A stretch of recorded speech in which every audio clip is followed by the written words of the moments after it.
Indian Constitution at Work, Constitution Why and How, first chapter. Today we'll be seeing as to how the Constitution of India is a balanced institutional design. Constitutions of countries can be often subverted. Subverted means that their authority can be undermined, their importance can be lessened not by all the people but by some small groups who wish to increase their own power or for their own selfish interest. But if a constitution has been framed properly, then this does not take place. Now take the example of the Indian Constitution.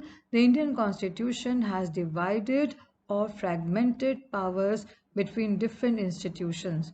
In class 10 also we had seen the horizontal sharing of power between the legislature, the executive and the judiciary. Legislature is that organ of the government which legislates or makes the laws.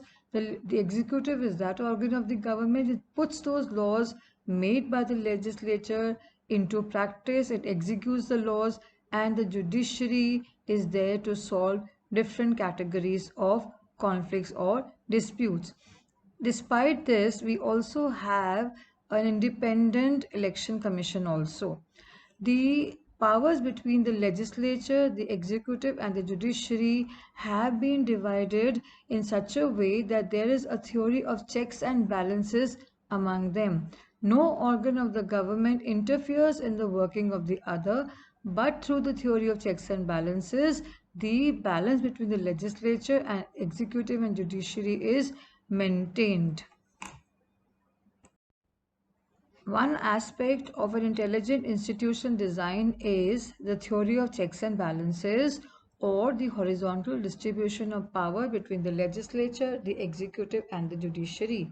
The second aspect is that a constitution must strike the right balance between certain values, certain norms and procedures as authoritative, and at the same time allow enough flexibility in its operations to adapt to changing needs and circumstances. What it means here is that a constitution should neither be too authoritative, it should not be too rigid, or it should not be too flexible. Depending upon the need, depending upon the circumstances, the constitution should be rigid and flexible. Too rigid a constitution is likely to break under the weight of change, and a constitution that is too flexible will give no security, predictability or identity to a people. If it is very difficult to amend a constitution, even that is not good. But if it is very easy to amend a constitution, even that is not very good. The successful constitutions are those which strike the right kind of balance between preserving our core values, that is some very important values that are very, very dear to our country, which we have been following for many years, and adapted them to new circumstances. We should be able to bridge the gap between the old and the new. It is very essential that the powers and responsibilities of various organs of the government should be clearly laid down. They should be clearly specified. It is necessary for a country to have a clear demarcation of powers and responsibilities in the constitution, because no single institution should be able to acquire the monopoly of power. If the powers and responsibilities of the various organs of the government are not laid down, then there is no clarity as to which organ of the government has to perform what functions.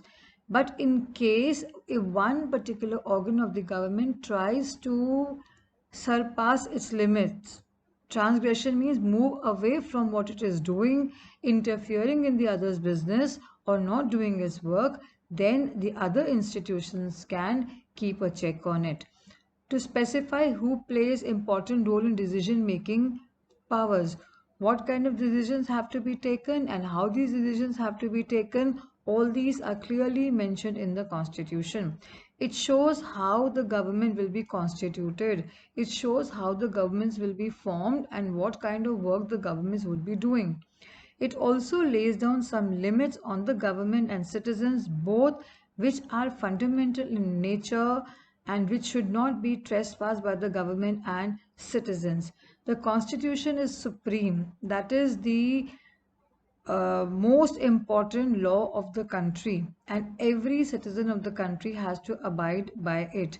Now, the constitution puts certain limits on the government and the citizens, both of which are very, very fundamental in nature, and which no government or citizens can even think of violating or going against them.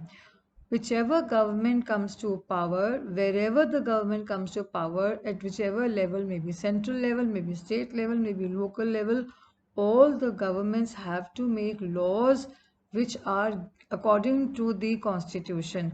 Nothing extra constitutional can be done. That is why we say that the constitution is the supreme law of the land.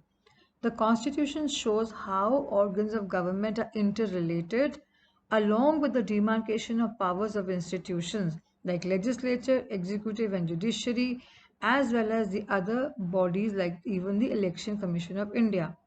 The judiciary has been given a specific place to declare any law unconstitutional if it is not at par with the provisions of the Constitution. What it means here is that the legislature is making the laws and the executive may be giving out orders. If the laws made by the legislature and the orders given by the executive are not in the welfare of the people, they can even be challenged in the court of law. And if the law declares them to be null and void, that they are not going to be functional, they are not good for the entire country, either a law passed by the parliament or even an order given by the president or the vice president or the prime minister, then the judiciary can put them down. The judiciary is so important that it has been given a special place in the constitution also, and if it declares any order or law as unconstitutional, then it is not taken up, it is cancelled. Just as we have brakes in cars, in trains, or we have speed breakers on the road, similarly, the Constitution places limitations or brakes on the rulers so that the rulers do not misrule. The citizens of the country have been given certain fundamental rights. These fundamental rights are very, very basic and are enjoyed by all the citizens of the country. There are 6 fundamental rights given in the Indian Constitution, and the sixth right, which is the right to constitutional remedies, is so important that if any of our fundamental rights are taken away, abridged, not given to us, if they are violated by the government also, by the public sector, by banks or any other person, we can go to the court of law under the right to constitutional remedies. Citizens have also been granted some very basic rights or liberties like the right to freedom of speech and expression, freedom to form trade unions, associations, which cannot be checked by the government. We can be a member of any trade union, we can go and join any club, or we can even become members of any association, we can speak out our mind, and in all these matters, the government does not interfere. Only during the national emergency or in national interest, these rights may be withdrawn during some specific periods. In 1975, we had a national emergency, then the fundamental rights were suspended.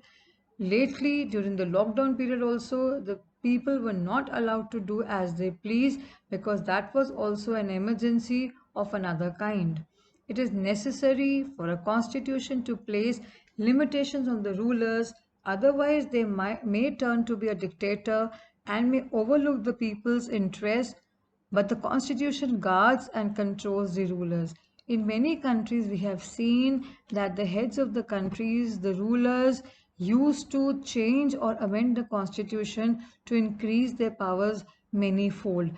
They had started in a very good way. They were democratic countries, but ultimately they had become dictatorships. So a constitution places limits on the rulers to ensure that these rulers do not misrule.